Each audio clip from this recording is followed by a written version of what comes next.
Lindsay here, the Frugal Crafter. Please excuse my voice. I'm a little hoarse. I've had a cold for a few days and I'm a little stuffed up. So hopefully it's not too hard to listen to. Today for Sketchbook Sunday, I'm sharing a time lapse of the project I did for my watercolor class this week that I am taking on painting figures. And one thing I learned in this class is doing the skin in one layer. And here you can see that I'm kind of putting in all of my colors at once. I'm starting in with a mix of yellow ochre, Quin Red, and some ultramarine blue, a little burnt sienna too if I want to darken it up a little bit, and I'm getting the skin tone in all at once. Since I'm working wet into wet, I'm making sure not to do two like hands touching each other. I'm making sure that all the areas I'm doing are apart. And for the hair here, I'm putting those colors in really strongly and letting them kind of mush together on the paper. I'm leaving some more yellow ochre on to the right hand side because the light is coming from that side a little bit more. Now the lesson that our instructor had assigned us was point of contact and painting out from the point of contact. So that's why I started painting the arms and hands first, where the hands were clasping each other. So for our class we had to have at least two figures and they had to be interacting with each other some way so that we could illustrate point of contact. My instructor was really pleased with my painting. He didn't care for my background. He would have preferred me to leave a background out, but all in all, he was pleased with my attempt. And I really enjoyed painting it, and I enjoyed the way it came out. So this is a photograph I took in Eastport, Maine, on the coast with the girls on a field trip. And it's my daughter Lila and two of her friends, and they were standing by the water and they were clasping their hands and making kind of hearts with their arms and hands. And I thought it was just really sweet and innocent, and I thought it just really captured that period in, kids' lives when they're, girls should always have really strong girlfriends. And I just love that they were there together, having a good time, wearing sweatpants and messy t-shirts and galoshes and just, crazy messy hair and just not even caring and having a fun time together. And I just really love that, and I wanted to capture that in my painting. The girls all had black kind of like yoga pants on, or jogging pants, so I wanted to put some color in there so you could see that I did that, rather than just keeping them plain black. And here I'm going back in and making sure that I really get those shadows in the hands well so you can really define that heart shape.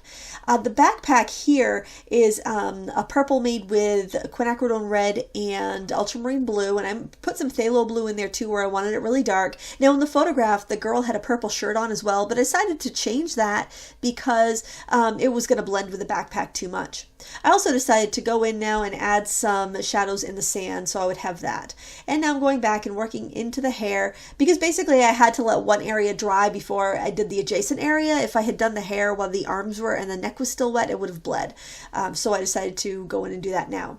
Now doing the hair in one layer was really great. I find that I can really charge in lots of paint and then just go in with a clean damp brush and lift up my highlights. I tend to work in glazes when I'm left to my own devices, but my instructor hates glazes. He wants you doing it all directly.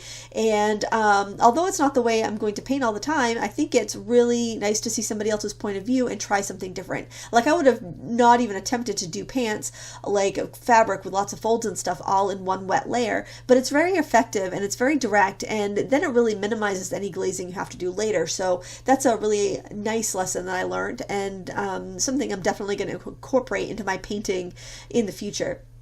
There I'm trying to get as many shadows and folds in her t-shirt so I won't have to do too many glazes later. And the nice thing about this is that if you get it perfect on that first layer, you don't have to go back and do a darn thing. You're done. So that's kind of nice too. So I will end up going and doing slight glazes after it's dry, but nothing like I used to. So it's just, that's nice. I feel like I've gotten a little bit more efficient with that sort of thing. So instead of the purple t-shirt on the girl in the middle, I decided to do kind of a yellow ochre color, and I think that really pops against the purple, even though I don't have a really strong, bright, high key color here.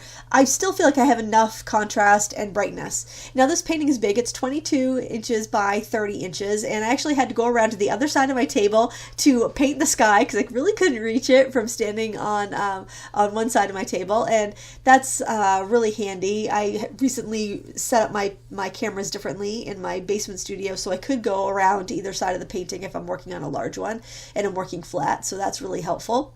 And I'm going in and putting in my background. Now, I typically paint my background first, but the assignment here was to start with the point of contact and work out, so I knew I'd be doing my background later, so I had to be aware of that and make sure that I painted everything strong enough when I was painting the figures. Otherwise, they would just be gobbled up by the background and really lose their importance and definition. My instructor didn't like that I put a background in there because the focus was on the girls, but I really think because it is one of my daughters and her friends, and we were on the coast and they were together there, I feel like the location is as important as them, or maybe not as important as them, but definitely helps kind of put them in a place and tell the story of that day. So, you know, people can agree or disagree. It's nice to hear different points of view and criticism, but I like the background. So, you can do your painting, obviously, however you want to do it, but that's what I chose for this one. I used a sea sponge to sponge in some burnt sienna and blue mix, and just to give me some, you know, texture there. And I wanted to have some seaweed because there was lots of seaweed on the beach, and so I did phthalo blue and yellow ochre for that seaweed color, and then some burnt sienna for some seaweed as well, because there was a lot of brown seaweed.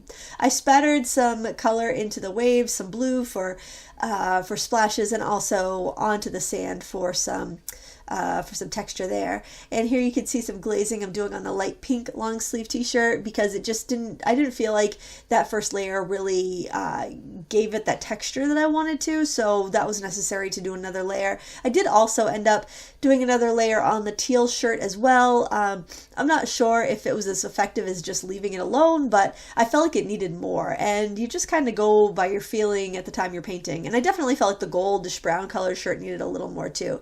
And I did a little bit of shadow on that skin tone, because after getting the background in, I was like, geez, I feel like I really need the skin to be darker.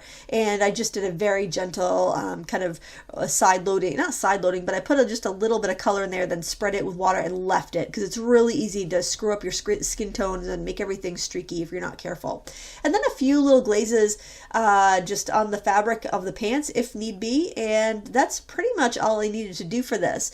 It was important for me to add some shadows under the girls to anchor them into the sand, so they weren't just kind of floating in space, and that pretty much finishes it off. This was all watercolor. I didn't use any opaque color or color pencils on this, and I'm really pleased with the way it came out. I want to thank you so much for watching today. Please give me a thumbs up if you enjoyed it. Sorry about my voice. Hopefully it will be back to normal for our next video. Thanks for watching. Until next time, happy crafting.